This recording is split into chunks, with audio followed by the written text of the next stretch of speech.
Any medical চ্যানেলের পক্ষ থেকে ভিডিওটি স্টার্ট করার জন্য আপনাদের জানাই অসংখ্য ধন্যবাদ।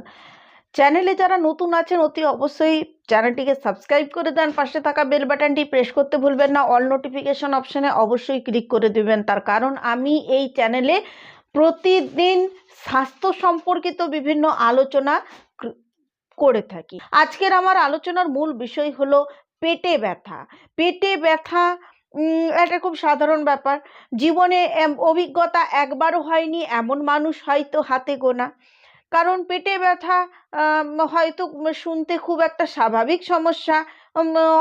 হয়তো একটা অ্যান্টাসিড খেয়ে নিলে ওই পেটে ব্যথা ক্লিয়ার হয়ে যায় অনেকের ক্ষেত্রে, কিন্তু এর পিছনে থাকতে পারে একাধিক কারণ। ঘুম থেকে উঠে পেটে ব্যথা হয় অনেকের, পেটের বুকের আর পেটের মধ্যস্থলে খুব ব্যথা হয়, চোয়া ঢেকুর, গ্যাস অম্বল, বুক জ্বালা পোড়া, এই ধরনের সমস্যায় কিন্তু অনেকে ভুগেন। পেটে গ্যাস কিভাবে হয় এই নিয়ে আমি ডিটেলসে আলোচনা করব। শুধু আলোচনা নয়, আমি এই ভিডিওর এন্ডে অবশ্যই এর সমাধান দিয়ে থাকবো। একদম সারা জীবনের মতো এটা ক্লিয়ার হয়ে যাবে, একদম 100%। সলি লিভার বা যকৃৎ, অগ্নাশয়, গল ব্লাডার, ক্ষুদ্রান্ত্র, বৃহদান্ত্র, এই সকল অঙ্গই একসাথেই আমাদের এই খাবার হজম এবং নিষ্কাশনে একটি বড় অবদান রেখে। কিন্তু পরিপাকতন্ত্রের, এই যে পরিপাকতন্ত্রের যদি সমস্যা হয় তাহলে এই পেট ব্যথা জানান দেয় যে এই পরিপাকতন্ত্রের কোনো একটি অঙ্গের সমস্যা হয়েছে।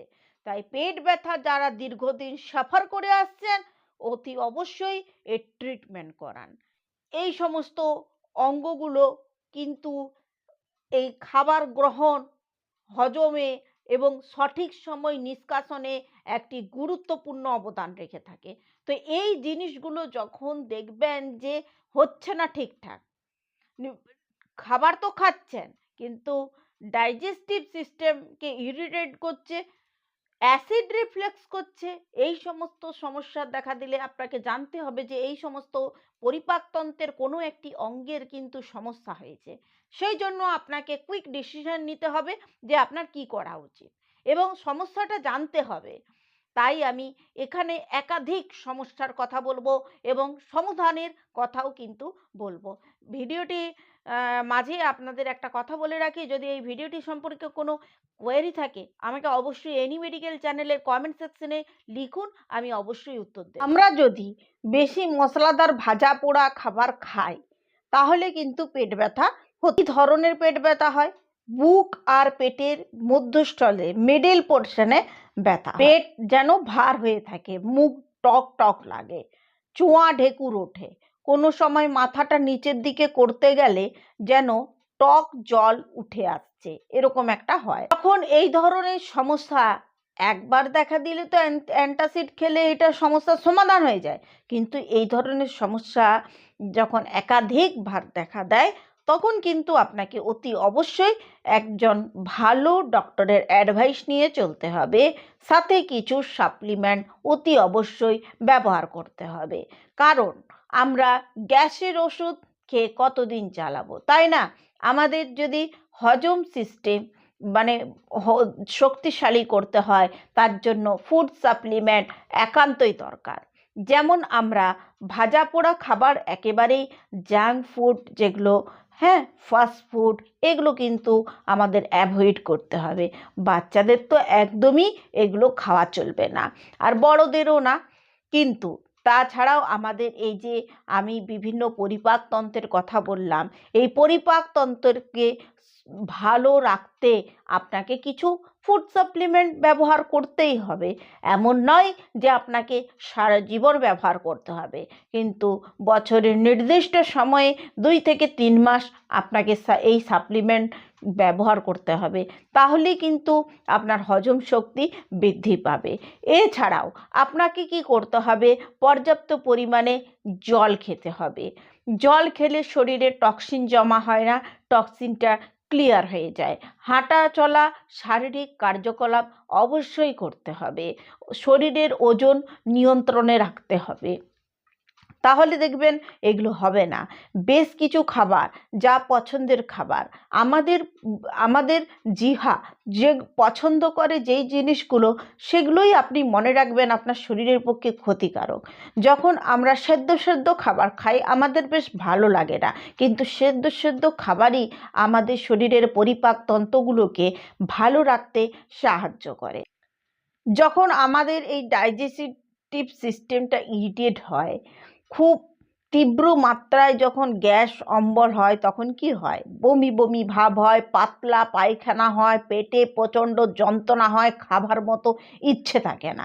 এই ধরনের সমস্যা হলে অবশ্যই ডক্টরের পরামর্শ নেওয়া উচিত, ওআরএস খাওয়া উচিত। ওআরএস খেলে আপনার যে পায়খানা হচ্ছে, বেশি পরিমাণ জল শরীর থেকে বেরিয়ে যাচ্ছে, বমি হচ্ছে, জল বেরিয়ে যাচ্ছে, শরীরে জলের পরিমাণ ঠিক রাখতে আপনাকে ওআরএস খেতে হবে। ওআরএস ছাড়াও আপনাকে নুন, আপনি ছাড়া যদি না খেতে পারেন তাহলে আপনি নুন চিনির জল অবশ্যই খাবেন। অনেক সময় অনেক মানুষ পেট ব্যথাটাকে একদমই অবহেলা করে দেন। আমি বলছি এটা অবহেলা করবেন না। দীর্ঘদিন যদি সমস্যা থাকে, বেশ কিছু লক্ষণ আছে, আলসারও হতে পারে। আলসার কাকে আমরা বলবো? স্থলী এবং ক্ষুদ্রান্তের গায়ে যখন ক্ষত হয় তখন তাকে আমরা আলসার বলি। আমি বললাম না, পরিপাক তন্ত্রগুলোকে আপনাকে ঠিক রাখতে হবে। পরিপাক তন্ত্রগুলো যদি আপনার ঠিক না থাকে তাহলে সেই ক্ষেত্রে কিন্তু আপনার শরীরের সমস্যা দেখা দিতে পারে। আপনার যদি আলসার হয়, কি ধরনের সমস্যা হবে?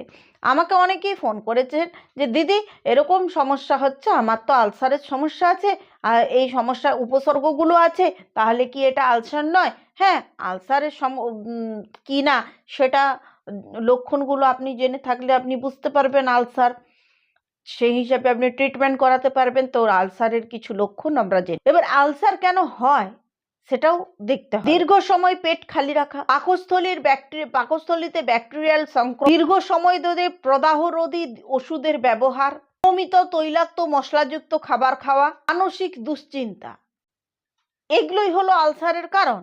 এবার আলসারের উপসর্গগুলো সম্পর্কে একটু জেনে নিই। পেটের মিডল সাইডে ব্যথা হবে, পেট কামড়ানো, চোয়া ঢেকুর ধরনের সমস্যা যদি আপনি 1 থেকে 2 সপ্তাহ দেখেন এইরকম সমস্যা হচ্ছে, তাহলে আপনি দ্রুত চিকিৎসকের শরণাপন্ন